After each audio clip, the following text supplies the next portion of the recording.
Kukuha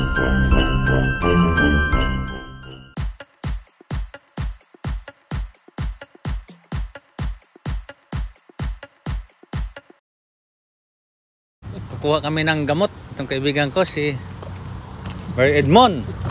Brad, good morning, Brad. Hey, good morning. Anong gagawin natin?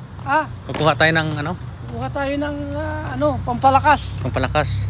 Para sumigla yung pangangatawan natin. Ano bang gamot yan? Anong gamot yan? Maraming klaseng sakit na nalulunasan. Ito ba yon yung naka-ano lang? Oo. Ito. Anong gagawin natin dyan? Ilaga natin para Ilaga.